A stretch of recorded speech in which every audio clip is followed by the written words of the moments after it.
Vamos às reverências. Om Namo Bhagavate Vasudevaya. Om Namo Bhagavate Vasudevaya. Om Namo Bhagavate Vasudevaya.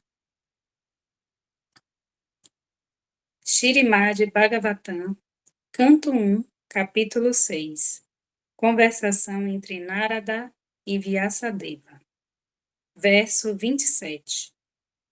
E assim, ó Brahmana Vyasadeva, no devido curso do tempo, eu, que estava completamente absorto em pensar em Krishna, e que, portanto, não tinha apegos, estando completamente livre de todas as máculas materiais, encontrei a morte.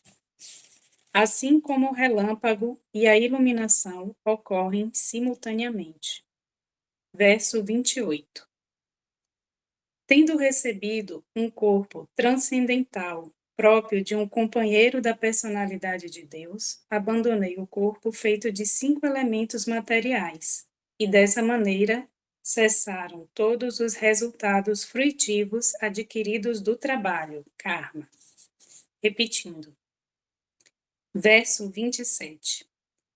E assim, ó Brahmana Vyasadeva, no devido curso do tempo, eu, que estava completamente absorto em pensar em Krishna e que, portanto, não tinha apegos, estando completamente livre de todas as máculas materiais, encontrei a morte, assim como o relâmpago e a iluminação ocorrem simultaneamente.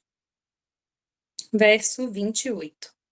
Tendo recebido um corpo transcendental próprio de um companheiro da personalidade de Deus, abandonei o corpo feito de 5 elementos materiais, e dessa maneira cessaram todos os resultados fruitivos adquiridos do trabalho, karma. Gratidão, Namastê, Hare Krishna. Eu vou fazer o sânscrito. O verso 27. Om Evam Krishna Mater Brahman Na Sakta Syat Malatmana Kala Pradura Bhutkale Tadit Saudamani Yatha. Verso 28. Prayujamane Maitam Sudham Bhagavatim Tanum Arabda Karma Nirvano Nyapatat Panchabhautika.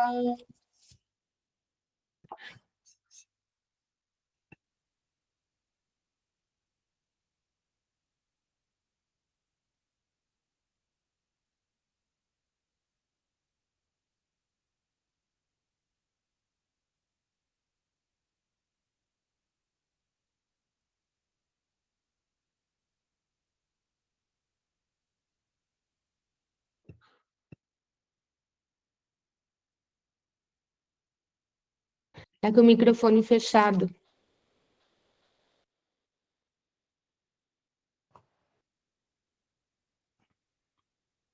Om Jnana-timirandasya Gyananjana Shalakaya Chakshurun Militan Yana Tasmai Shri Gurave Namaha. Hare Krishna, Krishna Krishna, Hare Hare, Hare Rama, Rama Rama, Hare Hare.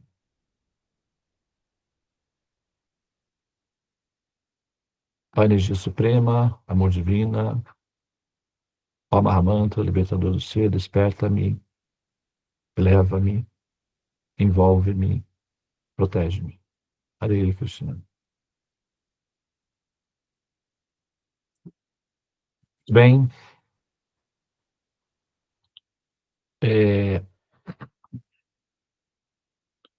nós estamos então prosseguindo com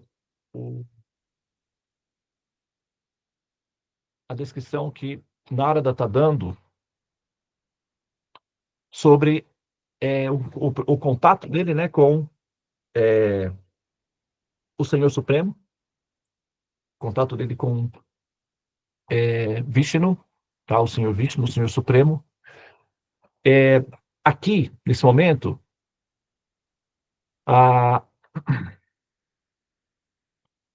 ele está mencionando qual foi a técnica, né? Qual foi o procedimento que ele se utilizou para manter a experiência ou para manter a dinâmica interna da relação dele com a pessoa suprema. O relacionamento com a pessoa suprema é uma ciência. Chama-se Bhakti Yoga. Tá? Essa ciência, ela é aprendível. Ok? Todas nós, almas espirituais, né, na condição de estados, no estado de condicionamento, temos 3 instâncias de interação com a realidade, que é a criação, que é a existência. São 3 instâncias. A primeira instância, ela... Só um minutinho, pessoal. Só um segundinho. Um minutinho, por favor.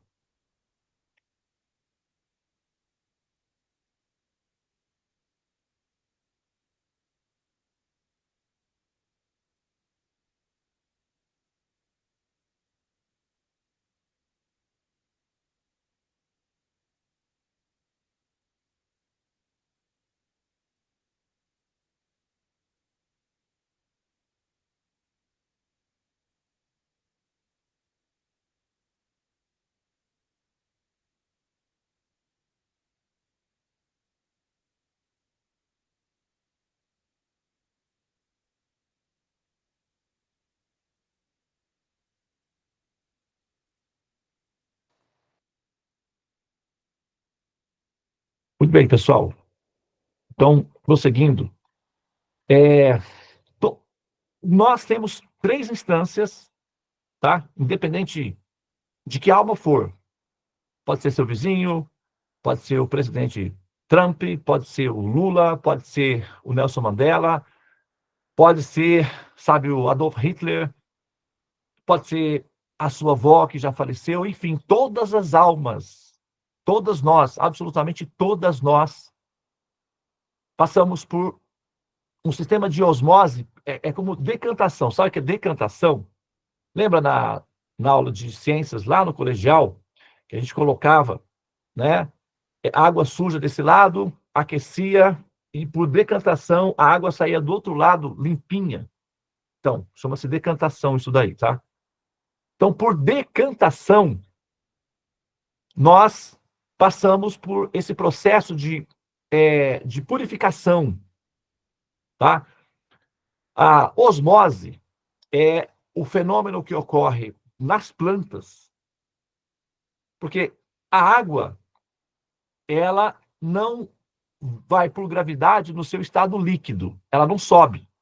No estado líquido, ela não sobe na condição de gravidade, ela só sobe na condição na condição líquida, ela só sobe na condição de vapor. A constituição natural da água, por exemplo, estou usando aqui uma metáfora, é que ela sempre molha. Ela sempre molha. Em qualquer condição, ela sempre vai molhar. Então, molhar é a característica, é o atributo intrínseco absoluto da água. Isso chama-se Sanatana Dharma. Dharma significa atributo permanente. Atributo, ou atribuição, ou natureza. Vamos dizer, para que aquilo serve. Chama-se Dharma. Agora, Sanatana. Sanatana significa permanente, ou seja, contínuo, eterno. Daí é que vem sadhana, sanatana, sat, chit ananda, sat. Tá? Então, sat significa permanência, eternidade. Sanatana, karma, ocupação permanente, eterna. Então, o sanatana, dharma, a ocupação permanente, eterna da água, por exemplo, é molhar. Tanto faz no estado sólido, no estado líquido ou no estado gasoso. Ela sempre molha. Então, isso é o Sanatana Dharma.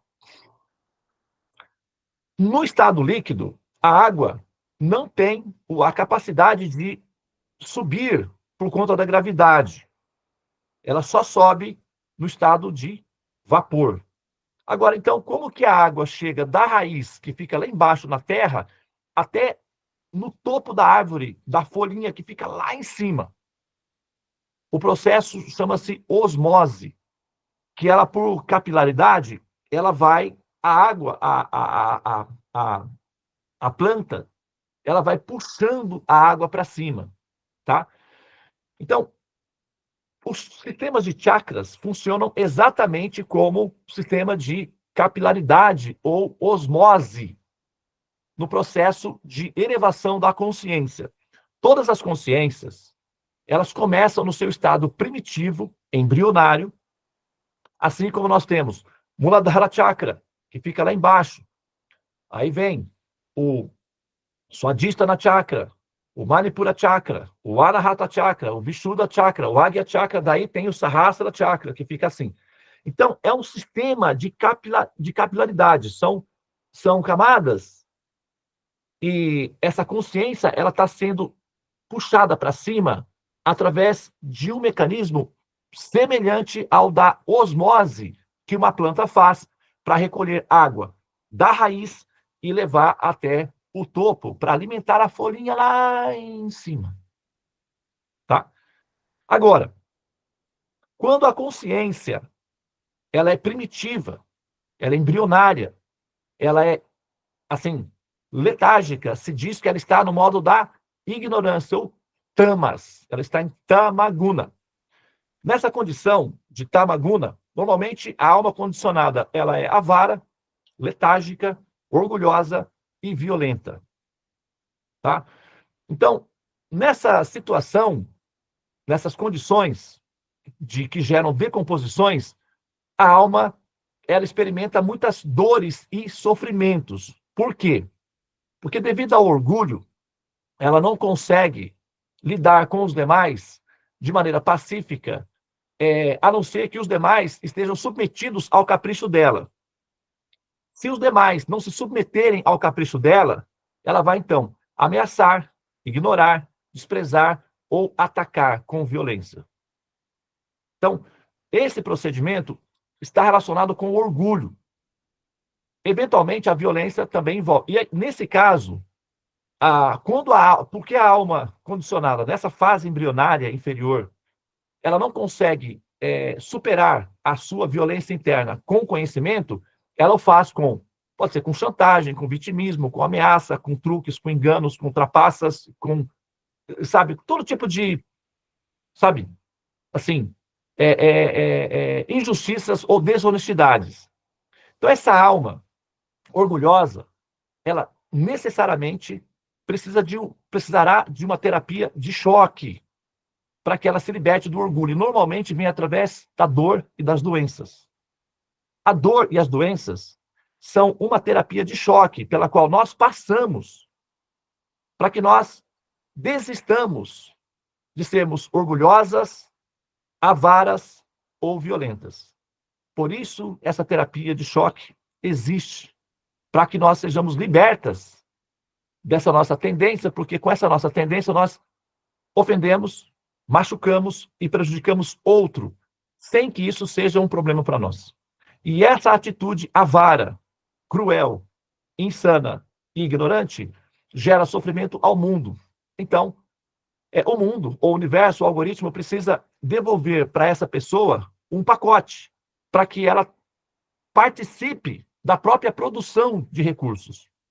E quando então, ela é convidada a participar da produção que ela mesma cooperou para que o universo produzisse aquele resultado, aí então ela experimenta dor. E quando ela experimenta dor, ela começa a fazer reflexões metafísicas.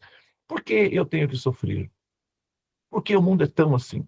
E ela começa a ficar pensativa, ou seja, ela começa a aderir à busca de conhecimento.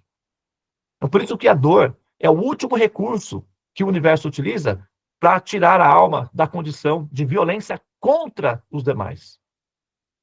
Então, a gente evita a dor com o cultivo de conhecimento. É a primeira fase. Tá? Quando chega na segunda fase, o ser está fazendo um reinventário moral. E como é isso? Ele está migrando da avareza, do orgulho e da letargia para o cultivo de conhecimento, para a busca de paz e sabedoria. Mas ela ainda está oscilando entre um e outro. E nesse momento de reinventário moral, eventualmente ela cai. E aí a dor logo vem, ela se assusta e volta para o conhecimento de novo. Então esse processo de sentir dor e acordar, sentir dor e acordar, vai continuar enquanto a alma não se fixar integralmente no cultivo do conhecimento, que é o que liberta o ser das doenças e das dores, da morte, da velhice e dos sofrimentos. Enquanto ela for egocêntrica, enquanto ela manter-se na determinação de focar apenas em si, enquanto personagem, o resultado é que certamente ela está, né, assim, se colocando numa posição em que, eventualmente, ela poderá experimentar dor, porque é uma condição em que facilmente se comete infrações, violências, ofensas, agressões morais ou emocionais a outros ao nosso redor. E isso é o que gera dor como consequência. Não é uma coisa muito interessante, tá? Assim, para aqueles que querem ter paz e ter uma experiência de bem-aventurança ou de felicidade plena, que é o destino da alma. Quando a alma, então, finalmente, tá, consegue se estabelecer no cultivo de conhecimento e na busca da luz, quando ela se acostuma com a luz, quando ela começa a gostar do sol, de despertar pelas manhãs para cultivar conhecimento, ela está começando a ficar saudável. É como alguém que sai do coma, por exemplo, né? Está num coma, no hospital. Aí sai do coma, acorda e fala, estou com fome. Posso comer um pãozinho com manteiga, com café com leite, que eu estou com vontade de comer? Quer dizer que o paciente está curado.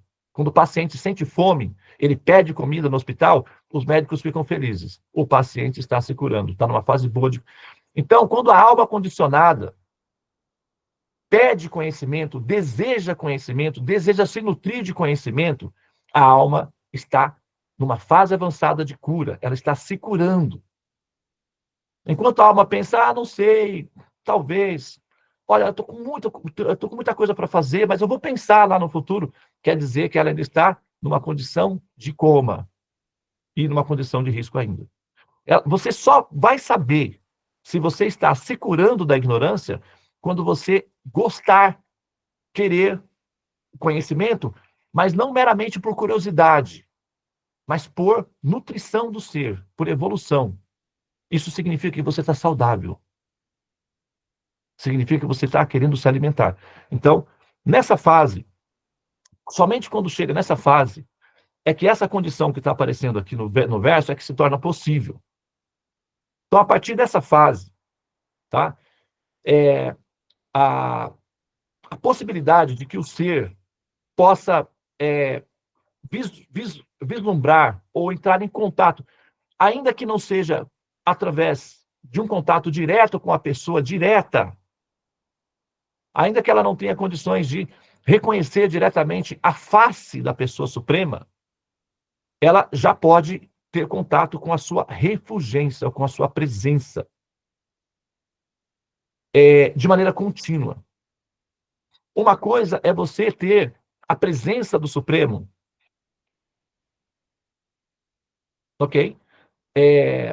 Uma coisa é você ter, eventualmente, você sentir a presença desse ser divino. Outra coisa é você viver continuamente dentro desse campo dessa presença, mas não necessariamente como exercício da fé em si, mas como constituição natural do seu estado de ser, de espírito, né? Como, por exemplo, quando a pessoa acorda de manhã e, naturalmente, ela já vai acordando e já vai se movendo para quê? Para ir ao trabalho. O trabalho faz parte do cotidiano da vida. Ela sente o trabalho, ela vive, ela pensa. Isso é vida orgânica, interação contínua.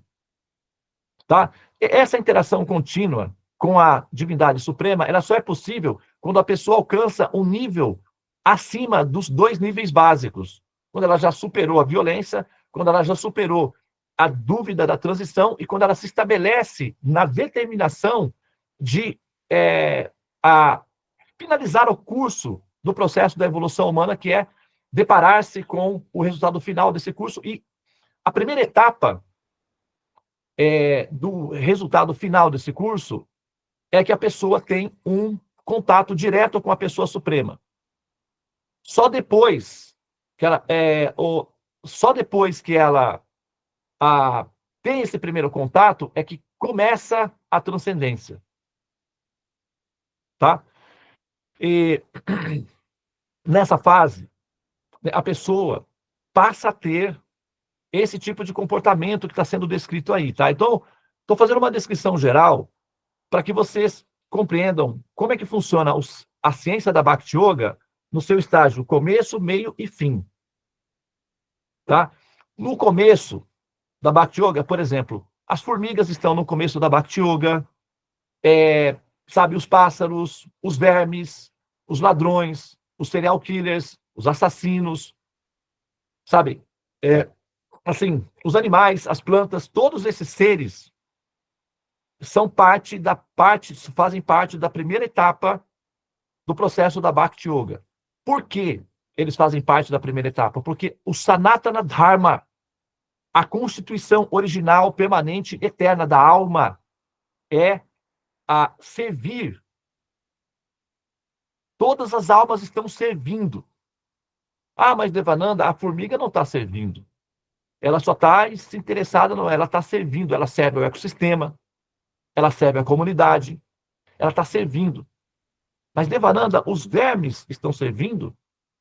Eles estão servindo, os vermes se alimentam nos corpos decompostos, reciclam tudo isso, todos estão servindo o ecossistema. Mas e o caso de um serial killer, de um assassino, de um Hitler? Como é que eles estão servindo? Quando chega na fase humana, o ser humano, ele adquire o direito à concessão de posse de utilização do livre-arbítrio. Na fase primitiva, esse livre-arbítrio não está presente. Então, todos estão servindo automaticamente, todos estão prestando serviço ao ecossistema por um sistema automático, necessário, compulsório, involuntário. Todos os seres da natureza servem. A árvore, o verme, a formiga, a serpente, a ave de rapina, a águia, todos estão servindo. Todos estão prestando serviço ao ecossistema. Quando chega na fase humana, ele pode decidir se quer fazer isso integralmente ou se vai fazer parcialmente. Na primeira fase, a alma ela usa esse livre-arbítrio e passa a fazer exercício de poder. E esse exercício de poder vai fazer com que ela exerça atos de ignorância e violência. E aí, o nível da violência vai alcançar as suas refrações de acordo com a capacidade que a pessoa tem de poder de exercitar essa violência. Tá? Depois ela vai sofrer as consequências, naturalmente. E aí, se você pega, por exemplo, analisa a história dessas pessoas, sempre tem uma atitude de serviço em algum momento. Por exemplo, o Hitler queria servir a sua nação. Ele queria que o povo alemão fosse o povo superior. Ele estava servindo a nação. É que ele fez loucuras para isso, mas era serviço. Inclusive, a nação incentivava ele, é isso aí, vamos lá, estamos juntos. Ele era um servo dos alemães. Pelo menos de uma parte dos alemães, não de todos. Porque não eram todos que concordavam com a ascensão dele. O Stalin, por exemplo, ele era servo da União Soviética. O Hitler tinha uma cachorra, uma pastora alemã, que ele era um servo dela. Ele fazia de tudo por essa cachorra. Alimentava, passeava. Ele era, tipo, a vida dele. Era essa cachorra. Entende? Então, as histórias de serial killers, é muito comum serial killers serem chefes de família, terem funções públicas, serem funcionários exemplares do governo. Tem muitas histórias. Então, a alma está sempre servindo. Essa é a nossa natureza, independentemente se a gente sabe disso ou não. O melhor é saber qual é a nossa constituição. Então, por constituição, nós sempre servimos. E por inteligência, a nossa opção, ao servirmos ao Supremo, isso nos emancipa por osmose. Porque o Supremo tem uma gravidade que puxa todas as almas para ele. Por isso ele é chamado de Krishna, o todo atrativo. Então, quando nós cooperamos com essa osmose, então nós vamos subindo nas capilagens dos chakras até alcançarmos o Sahasrara Chakra, a consciência chegar aqui. Quando a consciência chega no Sahasrara Chakra, então esses efeitos que está sendo descrito aqui no verso aparecem no ser. Ok? Então eu vou ler o verso novamente para a gente concluir aqui, tá? Não sei se eu consegui passar a ideia, mas assim, olha, vocês que acostumam ouvir os Gotas Védicas, a minha sugestão é que vocês ouçam pelo menos uma segunda vez. Aqueles que fazem isso valorizam e honram o meu esforço de compartilhar conhecimento com vocês. Aqueles que ouvem apenas uma vez e consideram que realmente entenderam, estão superestimando a própria capacidade racional de entender as coisas e podem estar, eventualmente, perdendo a oportunidade de honrar apropriadamente os mestres, que se esforçaram tanto para que esse conhecimento chegue até você.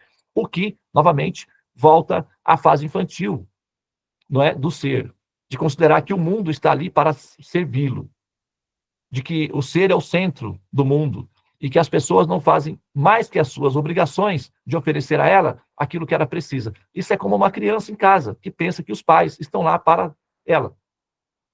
Quando elas ficam adultas, elas passam a querer entender a necessidade dos pais e cooperar com os pais. Então, se vocês querem se sentirem dignas desses conhecimentos, deem atenção a eles. Ouçam novamente. Nós temos o nosso canal, né, na Seva. É uma pena que a gente não divulga muito o nosso canal aqui no grupo, porque a gente não quer parecer que nós estamos doutrinando vocês ou assim, obrigando vocês a ter interação. A nossa esperança é que vocês se interessem. Né? Mas nós temos um canal na nossa escola, que é o canal Cultura Seva, e lá nós temos uma playlist dos Gotas Védicas diários. Nós temos um grupo, que é o grupo de áudios do Sadhana, que você pode ouvir, que é como um podcast, enquanto você dirige o carro, para reouvir, para relembrar os assuntos.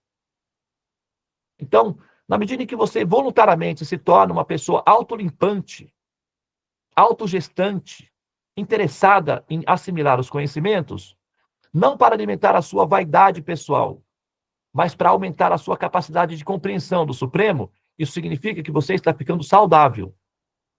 As suas chances melhoraram. E assim, ó Brahmana Vyasadeva, no devido curso do tempo, eu, que estava completamente absorto em pensar em Krishna, aqui está sendo traduzido como Krishna, mas o contato do Narada foi com Vishnu. Krishna e Vishnu são a mesma pessoa em versões diferentes. Tá? Mas é a mesma pessoa. Absorto em pensar em Krishna e que, portanto, não tinha apegos, estando completamente livre de todas as máculas materiais.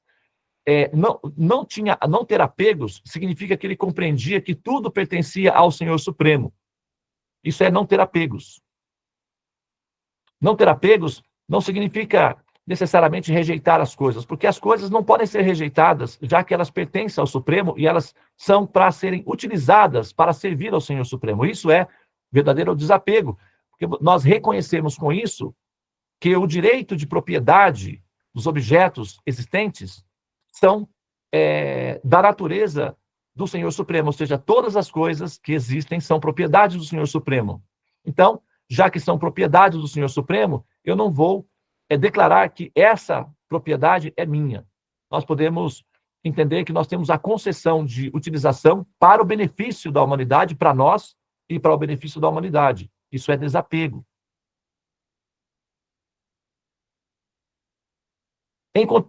Livre de todas as máculas materiais, encontrei a morte. Assim como o relâmpago e a iluminação ocorrem simultaneamente. O que significa que nós também encontraremos esse momento da nossa vida, a morte. E não adianta fingir que ela não existe, não adianta fazer de conta que ela não vai vir, é ingenuidade não considerar esse fator dentro da equação. E o que você faz em vida vai calibrar o resultado final para quando você estiver saindo. Ou nós, né? A nossa situação é essa. Tendo recebido um corpo transcendental, então, tendo recebido um corpo transcendental próprio de um companheiro da personalidade de Deus, abandonei o corpo feito de 5 elementos materiais e dessa maneira cessaram todos os resultados primitivos adquiridos pelo trabalho ou karma. Então, quando eu falo para vocês que o destino da alma é necessariamente assumir uma forma semelhante ao do Supremo e imergir dentro da existência do Supremo, no ambiente do Supremo e tornar-se companheiro do Supremo, se tornando semelhante ao Supremo, se eu falo isso daqui, fica parecendo que eu estou exagerando? Então, se eu estou exagerando, a Escritura está exagerando antes de mim. Não é um exagero. É que vocês não conhecem a Escritura. Estão conhecendo agora. Eu já conheço. Então, eu falo com base no conhecimento. Vocês estão aprendendo. Esse é o resultado para aquele que finaliza o curso. Aquele que não finaliza o curso, dá uma olhada no espelho. É um aluno repetente.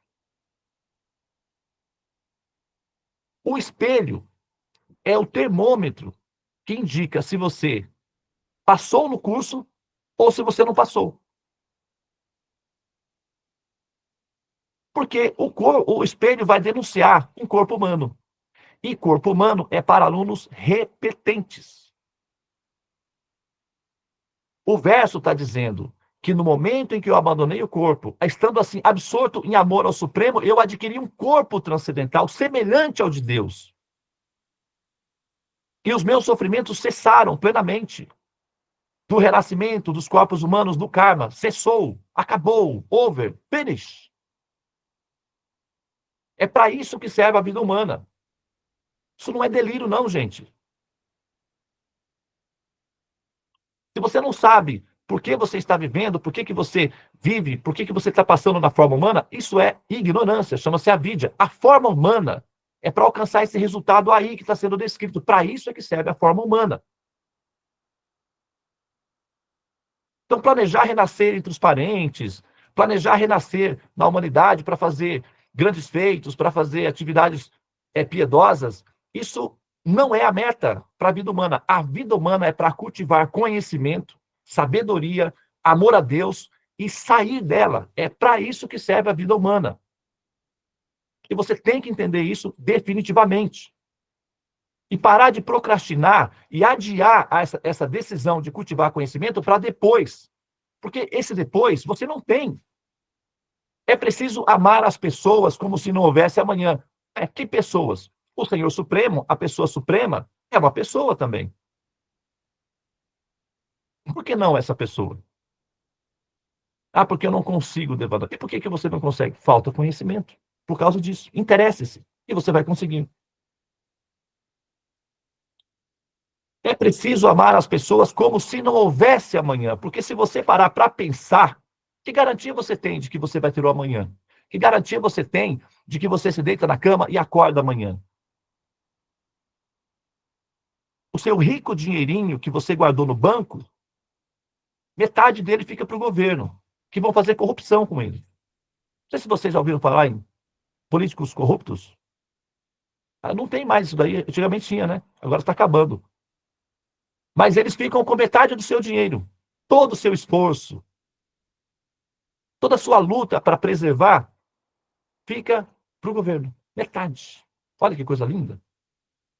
E você renasce novamente num corpo humano, cheio de defeitos, com falhas e também com doenças. Então, o espelho é a prova de que você adiou na vida passada. E aí? Vai ser assim de novo? Então, gente, ó, eu não sei vocês, mas a minha decisão é com base em conhecimento, não é com base no grito da torcida, na emoção do momento. Está muito evidente que ter um corpo humano não é um bom negócio. Não sei se vocês entenderam isso ainda. Tudo bem, a gente não vai entrar em pânico, em desespero e tal. Mas a situação é essa. A partir dessa situação, vamos fazer o melhor que a gente pode, né? Com o que a gente tem. Mas foca no essencial, na saída. Coloca isso na pauta. Você não faz plano de aposentadoria? Você não faz plano de saúde? Você não programa uma viagem? Você não programa se encontrar com os amigos para passar o final de semana em determinado lugar? Você é inteligente. Você não é assim tão sem noção, sem orientação. Você tem inteligência. Então você tem que colocar na sua pauta sair desse mundo.